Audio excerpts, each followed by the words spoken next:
Godavari cinema చూశానండి. Okay, cinema అంతకుముందు సినిమాలతో పోల్చుకుంటే విశ్వక్సేన్ గారు కొంచెం యాక్టింగ్ అయితే మాత్రం చాలా ఇంప్రూవ్ అయింది. చెప్పాలంటే ఎప్పుడూ నేను అలా చూడలేదు. తన యాటిట్యూడ్, తన డైలాగ్ వర్షన్ అంతా కూడా డిఫరెంట్గా ఉంటుంది. సో ఇందులో ఒక రాజమండ్రి అబ్బాయిలాగా గోదావరి మధ్యలో పెరిగిన అబ్బాయి ఎలా ఉంటాడు, తన ఎమ్మెల్యేగా ఎలా పోటీ చేస్తాడు, అసలు ఎందుకు ఇలాగ వచ్చిందని ఫ్లాష్ బ్యాక్ ఏంటి అంటే ఇసుక మాఫియా గురించి కామన్ మ్యాన్ ఎమ్మెల్యేగా ఎలా పోటీ చేస్తాడు అనేది సినిమా స్టోరీ. సో నాకు అనిపించింది ఏంటంటే పిఠాపురంలో 4వ తారీఖున ఎవరు ఎమ్మెల్యే అవుతారు అని ఒక చిన్న ఇంటెన్షన్ ఉంది కదా. ఈ సినిమాలో 2 వర్గాలు ఎమ్మెల్యే అవుతారు. సో ఎవరు అవుతారు అనేది ఈ సినిమాలో స్టోరీ అనమాట. మైండ్లో జనాలందరూ కూడా అంటే ఆంధ్ర వాళ్ళు ఎవరైనా సరే కొంచెం చిన్న టెన్షన్ ఉంది ఎవరు అవుతారని. ఈ సినిమా చూస్తున్నప్పుడు దాన్ని కనెక్ట్ అయిపోతాం ఆటోమేటిక్గా. ఈ పాలిటిక్స్ కనెక్ట్ అయిపోతుంది. ఇది పాలిటిక్స్ సినిమా, పక్కా పాలిటిక్స్ సినిమా.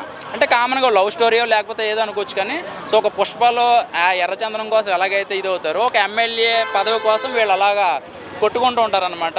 ఇంకా అంజలి అండ్ రాధిక క్యారెక్టర్ వచ్చేసరికి అంజలి క్యారెక్టర్ అయితే మాత్రం ఒక బెస్ట్ క్యారెక్టర్ చెప్పాలి. ఎందుకంటే ఒక మంచి ఫ్రెండ్ క్యారెక్టర్ చేసింది. ఇంకా రాధిక అయితే మాత్రం తను ఎంత పద్ధతిగా చేసినా రాధికని మనం రాధికలాగే చూస్తున్నాం. కుర్రోళ్ళందరూ కూడా తన సాంగ్ ఒకటి ఉంటుంది, చాలా బాగుంటుంది. అలాగే ఇంటర్వెల్ ఫైట్ అయితే మాత్రం గోదావరి మధ్యలో నిజంగా శివాలెక్కిపోతారు ఒక్కొక్కడు కూడా. చాలా బాగా తీశాడు. ఫోటోగ్రఫీ చాలా కష్టపడాలి. గోదావరి మధ్యలో ఫైట్ అంటే కొంచెం టెక్నికల్గా చాలా కష్టపడాలి. ఆ ఒక్క సీన్ అయితే చాలా బాగుంది.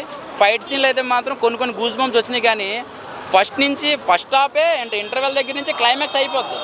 ఇదేంట్రా బాబు ఇంకా నెక్స్ట్ ఇంకా ఇంటర్వెల్కి ఇంకేం స్టోరీ ఉంటుంది, విలన్లు అందరూ చచ్చిపోయారు కదా, ఇంకేం స్టోరీ లాగుతాడు అనుకున్నాం. కానీ విలన్ కొడుకులు దిగడం, మళ్ళీ స్టోరీ కొంచెం బజ్ అందుకోవడం, కొంచెం ల్యాగ్ అనిపించినా కూడా అంతకుముందు సినిమాలతో పోల్చుకుంటే అంటే గామి కానీ అంతకుముందు కొన్ని సినిమాలు వచ్చినాయి కదా, అంతకుముందు సినిమాలు గామి కొంచెం డిసప్పాయింట్ చేసింది. కానీ ఓకే, ఈ సినిమా నేను ఆ రోజున కూడా చెప్పా గ్యాంగ్స్ ఆఫ్ గోదావరి చాలా బాగుంటుందని. సో బాగుంది సినిమా, సూపర్ హిట్ అని నేను చెప్పను కానీ ఓకే బాగుంది. Okay, thank you.